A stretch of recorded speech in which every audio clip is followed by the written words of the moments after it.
Lamb TV ñoo ngi am mbégte tey di leen présenter suñu première émission espace éducation fas yéene tey di dalal suñu ñaari association yoo xamante ne nii ñu ngi doon yëngu ci Covid 19 te di ci yëngu sax ba tey def ay action ak ay jéego yu am solo ci xeex feebar bi fii ci Tëngéej ñu fas yéene leen dalal tey pour waxtaanee ak ñoom ubbite wala ubbiwaat école bi nga xam ne démb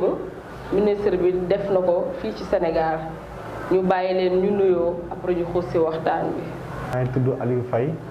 di représenter fii mouvement Matsa ñëwoon ci émission bi di remercier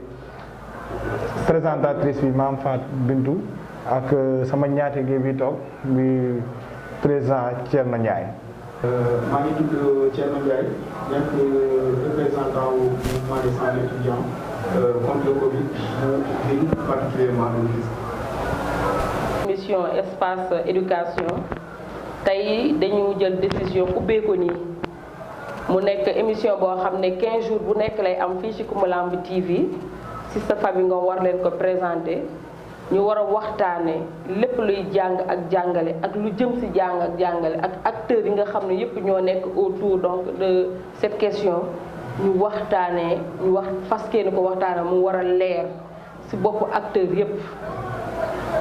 donc ñu xuus ci waxtaan bi di wax di commencer par waa Matsa di leen laaj yéen seen groupe bi wala bien seen association bi nan la ñëwee ci seen xel. naa kontaan tontu ci question boobu noonu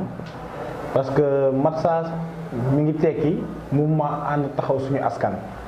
soo nee mouvement mooy ay nit yu dajaloo ànd mooy ñoo xam ne ñoo bokk gis-gis ñoo bokk defin taxawu mooy loo xam ne dañuy jub pour régler benn problème benn difficulté suñu askan plus précisément suñu Tëngéej parce que ñun ñëpp Tëngéej nañ dëkk bien vrai que Matsa am na ñu dëkk Dakar am na ñu dëkk ci yeneen région mais ñooñu bareeguñu donc mën naa xam ne Matsa fu mu nekk Tëngéej la yemagum Matsa mi ngi juddoo ci année 2018 2017 2018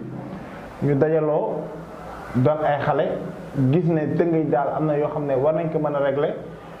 ñu jël comme fer de lance ou bien comme secteur primordiaux éducation ak santé ci yooyu daal nañ sukkandiku def ay organisation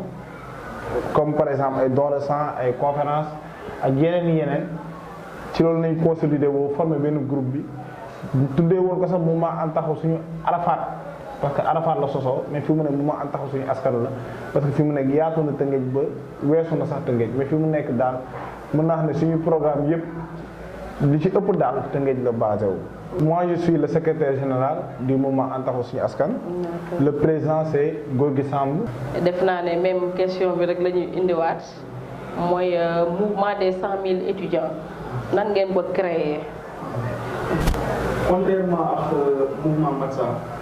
particularité bi nga xamante ne nii 100 000 étudiants bu ko am 100 000 étudiants contre Covid boo xoolee c'est un mouvement national maanaam cette fois-ci jëluñu en compte Tëngéej Dakar wala dañ jël Sénégal yëpp en particulier léegi nag si loolu depuis Covid bi ñu juddoo loolu particularité mouvement 100 000 étudiants contre Covid léegi affaire bi mu commencé université publique sénégalaise en particulier dañuy apporter seen couche particularité xeet léegi ñu créé le concept mooy 100 000 étudiants contre Covid li tax 100 000 étudiants contre Covid parce que boo xoolee Sénégal 145 000 étudiants moo fi am. mais ñun suñu objectif mooy nan la ñuy def ba impliquer 100 000 étudiants ñu apporter seen couche particulier si biir. léegi boo xoolee université publique yi laa wax. mais li nga xamante ne moo si ëpp solo mooy que ni dañuy invité en particulier université privée yi si xeex bi nga xamante ne nii képp kuy étudiant am na possibilité adhérer. bu fekkente ne dafa inscrit régulièrement si bépp université publique comme privée au Sénégal. loolu leen déggee yéen ñaar maanaam Matsa c'est plus moom c'est local maanaam yéen seen action yéen a ngi koy yemale ci biir Tëngéej. waaw bu jëkkoon ba action yi ci biir Arafat la woon mais léegi gis nañ ne ak ci Covid bi yéen daanaka département bi yëpp yéen a ngi fay yëngu. loolu nan la leen dikkalee. déjà daa am loo xam ne dañ koy woowee transition parce que ba ñuy dem phase départementalisation ñoo commencé par une conférence avec le professeur Songa Diouf à l'amphithéâtre des lycées modernes. mu réussir ñu toog wax ak suñu doyen je ne cesse de les remercier. monsieur Mbodj monsieur Diop monsieur Faye. monsieur Fane même qui est voilà le doyen Fane voilà président de l'UNAPES quelqu'un qui nous soutient ñoom ñëpp ñu ne ñu pourquoi pas yéen ñu jël du ngeen sóoru département bi léegi ci nañ ne du ñu yemati ci ville sax mais dañuy dem ci département ci nañ enchaîné ay conférence par à Ndiakhirate ñëwaat encore defaat conférence fii amphithéâtre lycée moderne def ay doora sax un peu partout ci loolu ñu terrain dañu amoon chronogramme année 2020 chronogramme bi waxtaan nañ ci ak ay nit ba waroon ko dérouler. faf mbas bi ñëw. yow may dellu si ci yow Thierno wax ne moom organisation c'est local mais yéen su ma la dégloo dafa mel ni seen organisation c'est national maanaam yéen yéen a ngi intervenir ci territoire national bi yëpp. xoolee famille 100 000 étudiants contre Covid comme ni ko defee sànq présentation bi mouvement national li nga xamante ne moo ci particularité bi sama présentation wax ko mooy. dafay nekk local waaye tey dafa nekk mouvement national boo xamante ne nii ñun dañ koy gérer au niveau local maanaam sama présentation dama ne man maay coordinateur mouvement 100 étudiants bu déggee ci de recrutement. d'accord ma jël en compte exclusivement le Rufisque Est le Rufisque Ouest. d'accord de façon générale présentation 100 000 étudiants contre Covid. moom mouvement national la. maanaam amul benn localité boo xamante ne dañ koy recensé à Sénégal. d'accord. moom yéen a ko bokk muy association yoo xamante ne dañu regrouper ay xale yi nekk ay élèves ak ay étudiants. parce que ñii am nañ élèves am nañ étudiants yéen ngeen nekk ay étudiants mais li ci gën a neex mooy dafa nekk xale yoo xam ne c'est des jeunes engagés conscients xam ne ñoom xaaruñu li seen réew war a def ci ñoom mais ñoom lan lañu ban njariñ lañu amal seen réew. kon tey xale yooyu ñoom ñoo toog fii di fas yéene waxtaan ak suñu ay internautes ma dellu si waat si sama laaj. yéen waa Matsa ma leen di laaj si Covid bi mu amee feebar bi mu ñëwee. yéen nan ngeen ci duggee. Covid bi bu mu ñëwee lan lañ ci def. Covid bi bu mu ñëwee fekkoon nañu waroon dérouler ay programme dans l'année 2020. yoo xam ne defoon nañ ko en décembre 2019. mais comme Covid bi ñëw na il fallait que ñu adapté wu à la situation ci nañ ne léegi comme duñ mën a ti def ay yenn déplacement yi am na période boo xam ne ñu ngi woon ci semi confinement couvre-feu bi teeloon trop yenn affaire sax doo ko mënuñu ko woon lijjanti yenn partenaires pour ñu gisee ne c'est très compliqué parce que nit ñi nangutuñu woon di recevoir même ci nañ ne d'abord on va essayer de faire une plateforme de cours en ligne. répétition elle est pédagogique loolu mooy waral ñuy répété waat suñu même question di la laajaat yow Thierno yéen bi xam ne mbas mi dugg na ci réew mi yéen nan ngeen duggee ci xeex bi. waaw kon question bi am na solo damay rebondir juste si représentant Massar li mu wax xam nga mouvement 100 000 étudiants d'abord boo xoolee dañ ne 100 000 étudiants contre Covid maanaam. moo bi rek dafa instructif dafa am muy wax dafa leer li nga tax a judd rek d'abord mooy contexte Covid moo tax a judd mouvement 100 000 étudiants léegi nag si loolu comme moom li wax ñun dafa am ñu duggee si Covid comme sa question bi ma répondre directement maanaam bii affaire bi amee dañu ni comme étudiants yi dinañ jël pour ñu impliquer seen localité ñu jël responsabiliser sa localité pour que nga mën a jël apporter cette touche sa particularité si xeex bi ñu tegal ay objectif yi c'est au niveau national maanaam objectif yi ñett la surveillance communautaire la sensibilisation la développement communautaire ak innovation loolu moo si façon. pour laaj waa Matsa. yéen lan mooy seen relation ak yeneen organisation yi nga xam ne mel nañu aar sa bopp aar sa gox. mel nañu 100 000 étudiants ak ñeneen ñi nga xam ne ay jeunes lañ te ñu ngi ci biir dëkk bi fii. liggéey yéen lan mooy seen relation ak ñoom. waaw ñun de wax dëgg fa yàlla relation yi rafet nañ am te su ma wax relation yi rafet première association bu may cité mooy 100 000 étudiants contre le Covid parce que collaboré nañ ci yu bari ouverture gare routière bu Tëngéej collaboré nañ ci en ce moment ñu ngi collaboré ce matin rek ñu ñoo nekkoon ci lycée yi ak CM yi collaboré nañ aussi ci par exemple ay journées de sensibilisation dans certains quartiers populaires comme Diorga mais aussi suñ passé ci 100 000 étudiants waa Assa Bopp Assa Koñ dirigé par monsieur Mboub ñoom ñu ngi def liggéey bu am solo mais aussi waa UNAPES muy yéen yow mi sa bopp ak monsieur Owent ak monsieur Diop yéen aussi yéen a ngi def liggéey bu am solo te yéen association ngeen waa Croix-Rouge tey rek ñoom lañ bàyyi lycée Camp Marchand parce que nit effectif bi doyul mais ku nekk daal day jéem a nekk fenn rek ne serait-ce que pour ñu gis la te nit ñi suñ la gisee na tax ñoom ñu mën a respecter normes yi. ñu ngi lay jaajëfal. di la remercier aussi si woote bi ñu wuy la parce que bii si guddi rek laa leen woo yéen ñëpp ngeen ñëw wuy sañu macha allah kon ñu lay bàyyi di pour suñu deuxième heure bi ñu mën a dalal association des parents d'élèves.